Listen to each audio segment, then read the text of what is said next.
Welcome, ladies and gentlemen, to our Green Room Matters. I'm your host on this program, Cyrus, pastor at Victory Bible Church here in Kitwe. I want to thank all of you who join us and watch our broadcast every week on Mondays. And it's been very interesting. The topics that we have covered over the past few weeks have been quite interesting. And we are picking very real issues of life, the things that we probably may not have a greater and deeper understanding into in the lives of our following Christ and also in the nation. And so tonight's program centers on a very good subject, a very interesting subject. So our topic of discussion this evening is going to be financial integrity. Financial integrity. Now, to discuss this matter, to shed more light on this matter, I have a great servant of God who is joining us on this broadcast. He's a man I have known for many years. We were together in Bible school. He's a man I have watched closely. I have seen how he has progressed. I know his life. I respect this man of God. With all my heart from him, I have learned a lot of things, and we continue doing life together. On the program tonight, help me welcome a dear colleague, friend, Bishop Moses Simpungwe, who is the bishop in the Grace Ministries, and is the overseer for the Copper Belt and Northwestern, but also he's the senior pastor for the Grace Church in Kalulushi, that is Bethel Celebration Center. Welcome, Bishop Moses. Thank you very much. I am so honored to be here, and it's good to once again join up with you. I have been watching the program on Facebook, and I must say that it's been a great blessing, and I'm honored to be part of what you're doing. Thank you very much. And also we want to say thank you for responding to our invitations, and you've been a great blessing to Victory. People love you here, people honor you, and we really appreciate your ministry, sir. Thank you very much, sir. It's always a joy to be part of what God is doing with you here at Victory Bible Church, and I must say that you are a great admiration and a great person to follow and to observe. Thank you very much. Our topic of discussion is financial integrity. For the sake of our viewers, let me take this liberty to quickly give you the biblical, or not the biblical, the dictionary definition of the word integrity, and then we are going to build a case from there. So the word integrity is defined as the quality of being honest and having strong moral principles. I'll say that again. It is the quality of being honest and having strong moral principles. So integrity is vast. It can be financial integrity, it can be leadership integrity. It covers quite a wide spectrum. But in our discussion, we are centering it just on finances. So, Bishop Moses, as we deal with this matter, we will divide it into two sections. First of all, it's going to be a part that deals with church integrity, church financial integrity, how the church administers the finances and everything like that. And then the second part of our discussion is going to be now individual integrity with finances, because sometimes we all focus on the bigger the spectrum or bigger picture about the collective management of finances for the church. Yet as individuals, we do not know that personal integrity is important. So, to begin with, we're going to begin, as we look on the financial integrity of the church, we will begin from the negative and then build to the positive. There is been a wide understanding that there is no accountability in church financially. And also, it is believed that pastors are there just to make money for themselves using the institutions of the church. And of course, as you answer, you and I know that we have those kind of people. We have those kind of people whose aim is just to make money from church. But let's begin by answering the question: do we have any instances in the body of Christ, or what could be some of the things that have affected us negatively financially in church as far as mismanagement is concerned? Well, I think that the subject of finances, whenever finances are involved, it can actually be a very, very touchy issue. Yes. And this is true in regards to church finances. And some of this is understandable, because you have a person who is giving sacrificially to the work of the Lord. Sometimes they don't have, but they want to see the church progressing and the church going forward. And so when they give their monies, usually they'll follow with interest to see how their monies are being managed, And one of the major issues, first and foremost, and I'm going to be very candid as we deal with this subject, one of the reasons why certain people feel that finances are being mismanaged is usually when they look at the lifestyle of the pastors involved. And we need to strike a balance when we are dealing with a subject like this one. First and foremost, I will speak from my understanding of how church finances must be managed and how that we must be prudent with church resources, because church monies are public funds. I mean, you have been exposed to the Western world, and you know how these issues can be very, very damaging to one's reputation if proper records are not kept. So from our side, like as in Grace Ministries Mission International, me as a pastor, I am not a signatory to any church account. I do not, I'm not part of the finance committee. So to try and create financial integrity, and I would like to speak to pastors that could be watching us tonight, and also to help pastors not to be found in issues of church finances, it will be important or prudent to set up a system as churches. And in our setup, me as a pastor, I have somebody who we call a church treasurer. That is a common reference to the person who keeps money. Now we have begun to go corporate kind of, or business kind of. So we have church accountants, if you want. So you can have an accountant, a church person who keeps finances. You can call them our church accountant. So we have church accountants or treasurers who are given the liberty and the freedom to constitute what we call a finance committee. So when monies are given, whether it is in the midweek service, prayer service, church service, conferences, when monies are given, and whilst I'm on this point, it's critical for us to mention that church finances have not just been abused by pastors, but certain individuals in the church also have stolen church money. That's very true. We have heard such kind of stories. We have even seen that. And we have seen some of it happening. So to safeguard the resources that are given to us, because the Bible tells us to be good stewards. And if we are going to be good stewards, we have to put a team together. So there's a team that is assembled. And when monies are collected, this finance committee gets the monies and they go in a counting room. They should be not less than 2 individuals at any given point when monies have been collected.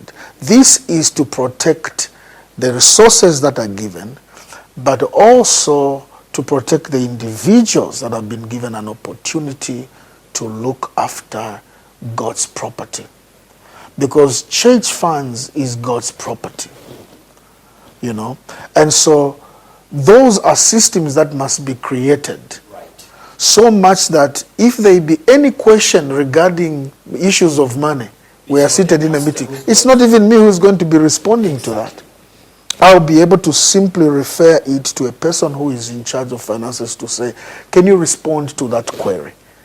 And the transparency, the integrity around it, and the honesty around it should be in such a way that if anybody wants to come and have a look or have a glimpse at how church finances are moving, they are free to approach the church treasurer, and they are going to be given the liberty to see how church finances are flowing. When we have built such kind of systems, it will protect me as a pastor from accusations that I am misusing church funds. But let me also be quick to say, it is not right, and people must have the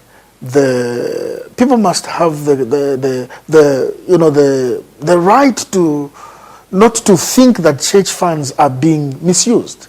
They should trust. That's the word I was looking for. They should be able to have trust for the people that are taking care of the resources. Me as a pastor, with all honesty, cannot misuse church funds. I'm talking from experience. Most pastors I know actually push personal resources into the work, just that so that the work can progress. So people must have the trust to know that our leaders are doing the right thing. But in order for us not to have a lot of speculations and suspicion that church finances are being misused, I think it is important to build systems. Although, when you read the Bible, there is no explicit instruction of having church committees to look after resources. The only thing we come close to is when you read 1 Corinthians chapter 16 from verse 1 to 4, where Paul is talking about how believers must put the resources together before he comes, and so that when he comes, he will find monies already collected. So it gives you an impression that there was a group of people that were responsible of collecting monies, and then the monies were passed on to Paul so that Paul can distribute to churches that were in need. But like I have already said, much of it is because of our lifestyles. Right. Because when people look at the way you are dressed, they will immediately think that is my tithe. Exactly. But that may not be accurate, because there are certain things that you are doing. You may be running business, you may be doing this and that, and maybe somebody in the church may have bought the suit for you. Exactly. So I think that church finances is a very, very hot issue, and we will see how we can be able to bring in a balance as we progress on the program. All right, so from what you have established, Bishop, we can say that you can be a man of integrity and you are doing everything right. But if there are no systems, it's very difficult for people to trust you. I would probably say where there is money, there is no trust. Where there's money, there's no trust. There's always arguments over money, and we kill over money. So the best way to protect ourselves is to create a system that speaks for us, not ourselves explaining. And those systems must be created intentionally. They must reflect the integrity that we personally hold. That's very interesting. But again, we are aware of certain churches that have got no structure. When the offering is collected, it's the man of God gets it. Especially these churches where there's no accountability, there's no one who checks on the pastor. Sorry to say this, most of independent churches, because when you are independent, you are really independent. So what is your word of advice to such people? Yes, and very, very critical question you have brought up.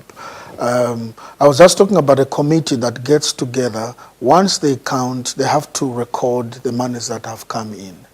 And in certain systems, you are not supposed to expend anything on Sunday until the monies are banked. This helps you to keep a high level of integrity, because money has really destroyed reputations, So systems are very, very important for anybody who wants to remain, upright in the eyes of the people as well as in the face of God. Now, independent churches, like you have said, should not be exempted. You cannot be independent and you want to run church the way you want to run. You cannot be independent from accountability. No, you can't. Accountability is accountability. And these, what we are talking about, are church funds. They are public funds. You know? So, my encouragement would be, if you are running an independent church, or indeed even us who are in denominations, get people that are schooled in the area of finances. Put them in charge. They'll make you look very smart.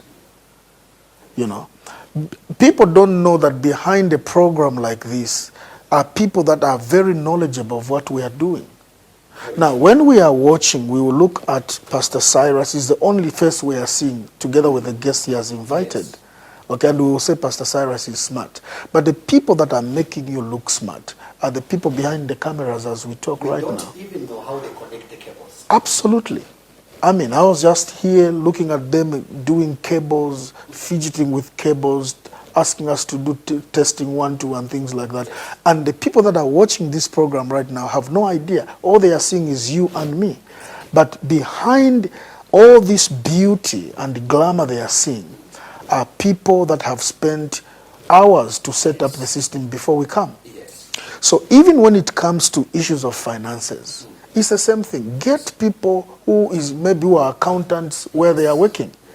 Get people who are bankers where they are working. Let them constitute the finance committee so that we can be able to say, like Jesus said, the enemy has come to me and he has no part. You know, it is very, very critical for us to put systems in place. And those are some of the things that we can learn from what we refer to as mainline churches. You know, they give even financial reports. You know, you cannot be running a church and you have never given a financial report of how monies have been given and how they have been, how much you received and how much has been spent. It's very, very critical. And if we are going to attract serious people in our churches, we need to have systems.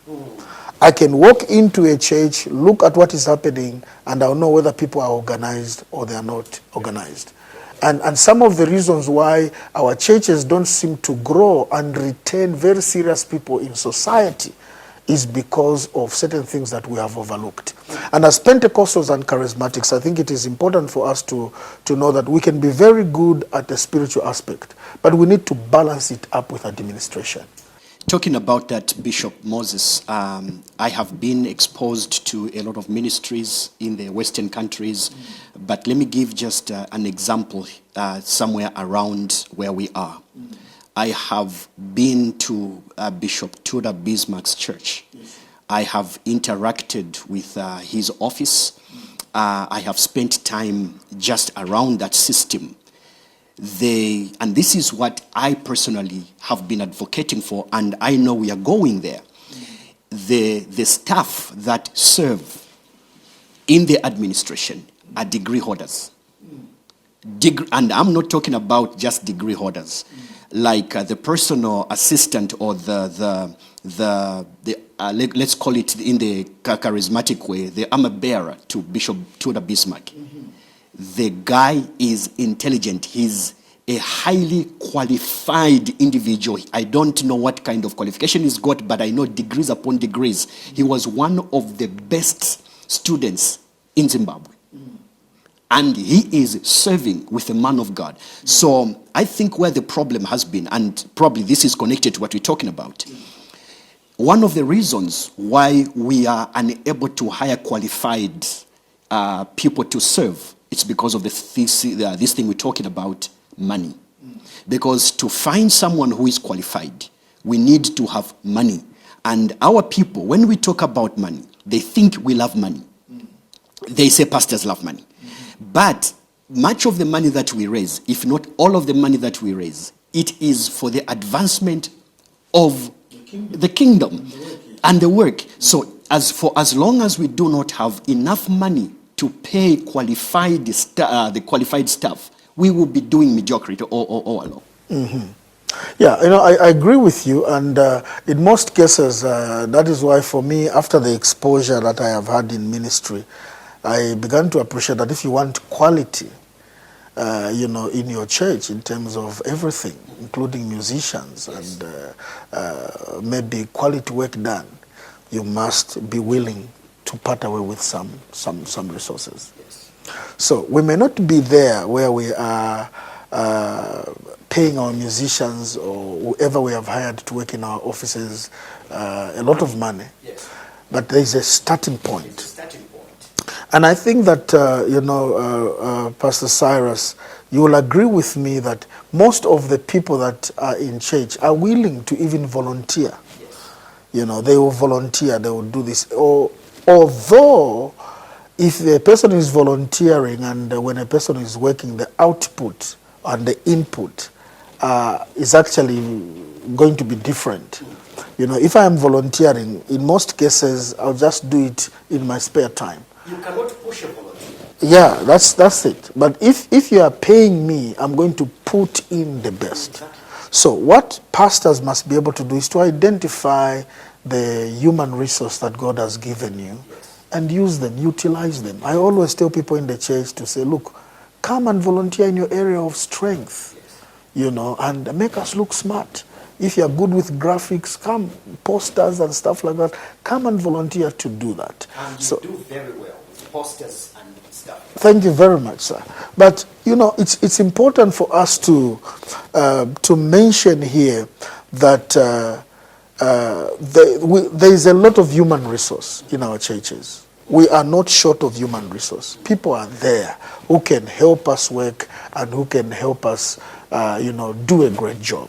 All we need is to identify those people and put them in a place where they are able, to do the records and put systems in place, who is to sign where and things like that. And that gives you freedom as a pastor, to do what you want, because then there's no one who's going to come and accuse you to say, I gave so much money, where was it or where is it? The people that you have put in place are able to come and respond to any queries that people are going to bring about. And people. Actually, Bishop, I believe that maturity or growth means giving up on some of your independence and your power. Yes. Meaning, as the older you grow, doesn't mean the more independent you become. Actually, the older you grow, the more you lose independence. Because just like even in business, if you want to tender for a big project, they are not just going to give you as an individual. They want to know who is the track record, and they want to know which company is this. Is it limited? Is it what? And stuff like that. Because if they are just dealing with you as an individual, they don't trust you. Mm-hmm. They want to deal with a company or a corporation. So I believe that as the Lord begins to raise us, then we begin to give up some of our liberties and some of our powers. We begin to bring in people we are accountable to. We begin to bring in people who can handle money without us being there. We begin to bring in people who are good in construction so that we don't do the drawings ourselves. We can give them ideas of what we want, but they can work on the details. And that's, I believe, what leadership is. Yes, sir. And you see, the other thing, that also we need to underscore here is that from a biblical point of view, when you read the book of Numbers, chapter 18, pastors were actually put in charge of resources, of finances. What we have done is to create this level of transparency. And so we have said, let others do this thing. It's like what the apostles, yes, they are running the finances on our behalf. But when you read the book of Leviticus chapter 18, verse 5 says, and you shall keep the charge of the sanctuary and charge of the altar, that there may be no wrath anymore upon the children of Israel. Look at verse 6, and I behold, I have taken thy brethren the Levites from the children of Israel to you. They are given as a gift for the Lord to do the service of the tabernacle of the congregation. When you read on, Verse 8. I want you to pay attention. The Bible says, and the Lord spoke unto Aaron, behold, also I have given thee charge of mine heave offering. Okay? All the hallowed things of the children of Israel, unto thee have I given them by reason of the anointing, and to your sons by this ordinance forever. Now, underline the word forever.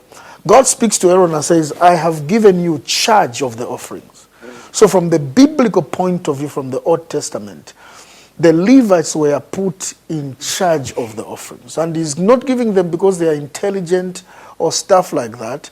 He says, by reason of the anointing. I have given you charge, and you shall be in charge of the offerings. And this is just offerings, by the way. We are not talking about the tithes yet. When you read the book of Numbers 18 itself, I will encourage those of you that are watching us, study the book of Numbers 18.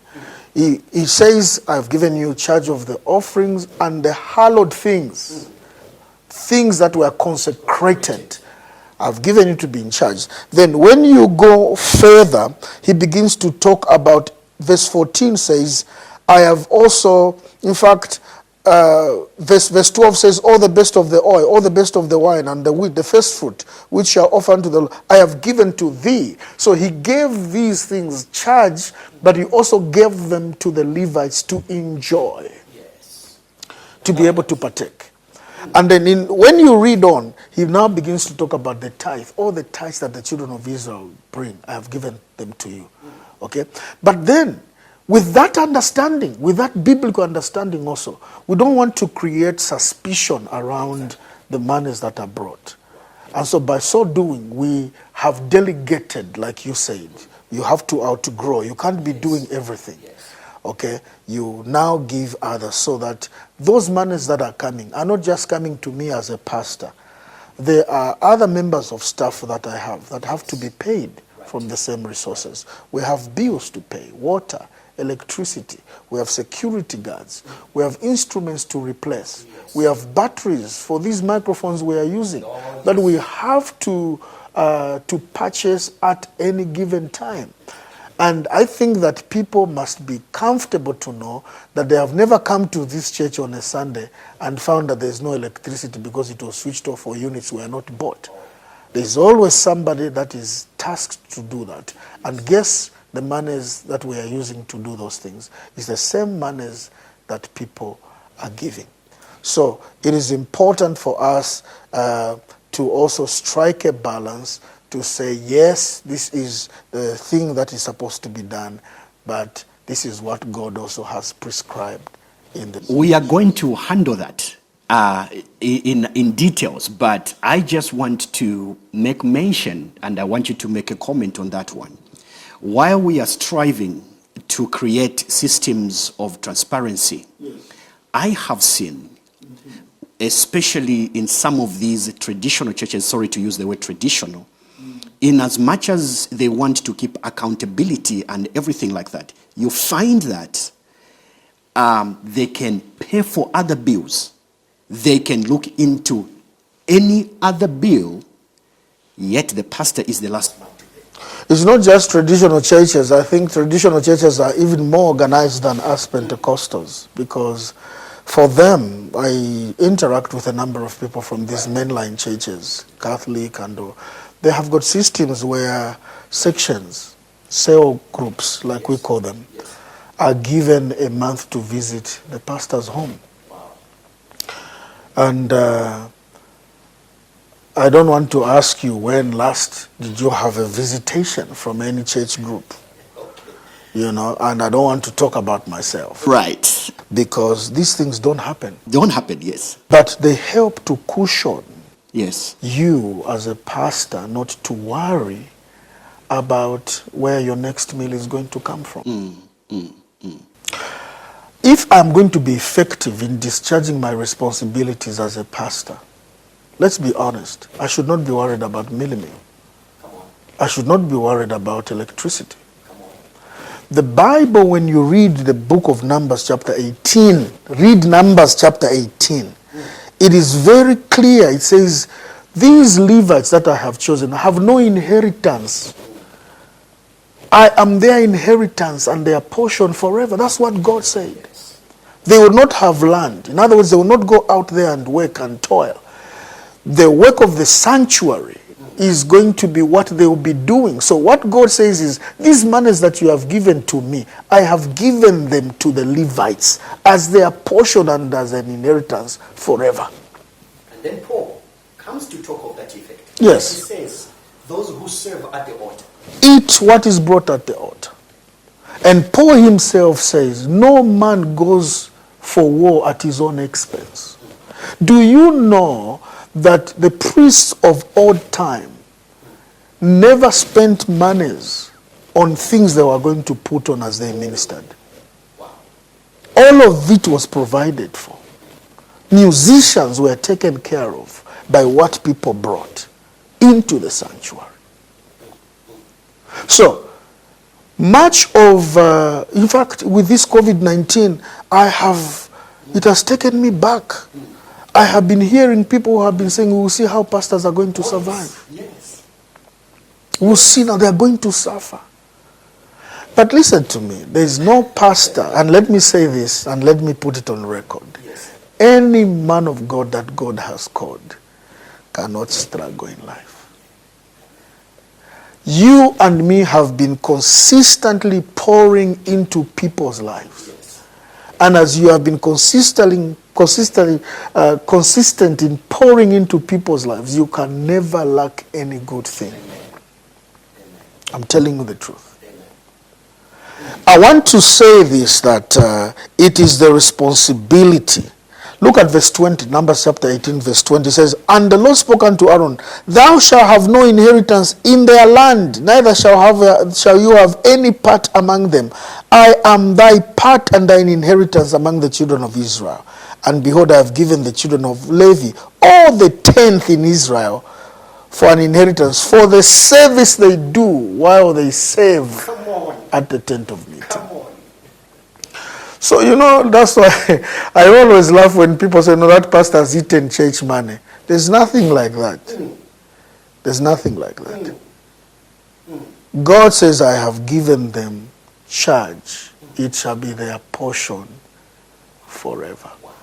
As a matter of fact, you know that when a person sinned in the olden times and they brought a sacrifice, they left it on the altar. The priest needed to come and get his share from the sacrifice. It was not everything that was burnt or consumed by fire. A priest needed to come and get his share. If a priest delays to come and get a collection of what is supposed to be given to him, the right thigh and the breast part, that was the best that God had designated for the children of Israel, for the priests. That offering became an abomination. In other words, God did not accept that offering until the priest got his share. So this is spiritual for your pastor to partake of what you bring. The problem is when they begin to abuse what has been brought into the house. So where does now abuse come in? That's a very good question. I told you that I'll be very candid, as we deal with this issue. I think that pastors must be moderate. Right. We need to be moderate with what is brought into our care. Some of it is brought at a very great sacrifice. People have to give out of a lot of sweat. And so when we live beyond what is average, that to the world is viewed as Excessiveness. Yes, it's abuse. So there must be moderation, in my view, in the way we do things. But that does not mean you should not enjoy life as a man of God. From what you have said, Bishop, it is, let me use also a very strong word. It's very immoral for a pastor who is serving his people faithfully to be lacking, to be struggling, because they cannot take care of him, because they cannot pay him. And how is he going to be effective anyway? Listen to me. You should never bring your pastor to a level where he begins to minister from a heart of pain and hate bitterness. and bitterness. Yes. Make your pastor comfortable. Right.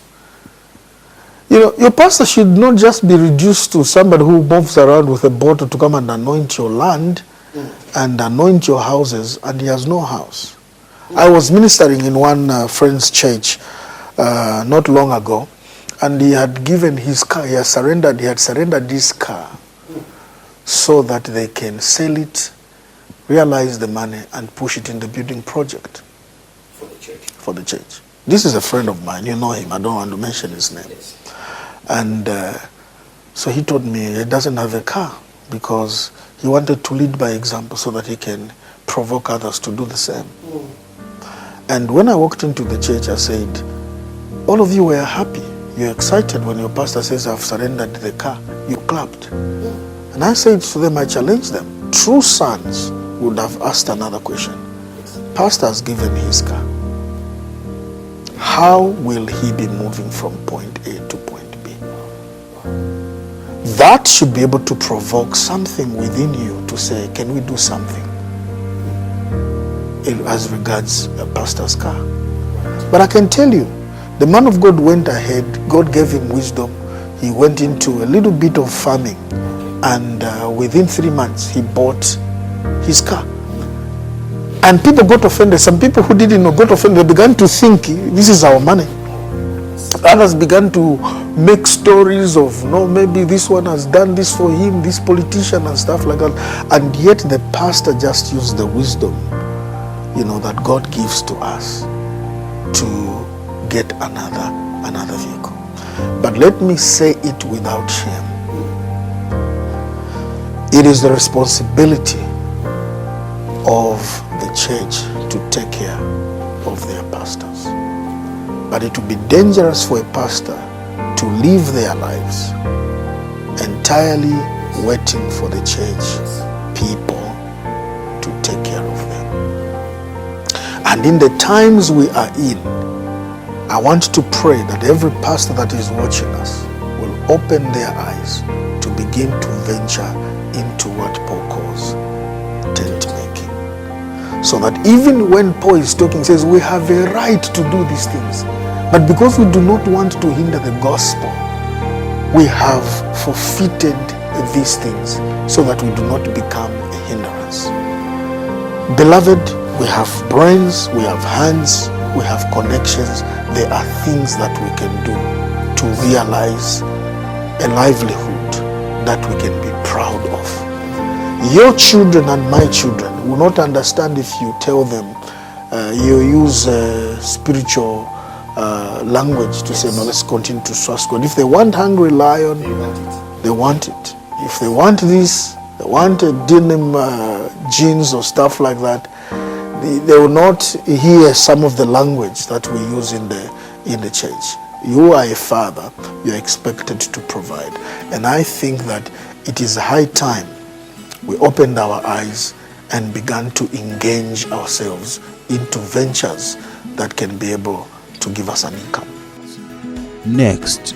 Ultimately, even if we say we lay a claim to what we see to say this is ours, it is not ours, because the moment you exit this earth, it remains.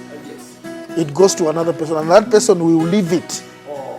Bishop Bismarck says the problem that we face in church and as pastors, it's because we have not put value on our services. Paul says that you must esteem those who work among you highly. In fact, the Bible says the elders who conduct the affairs of the work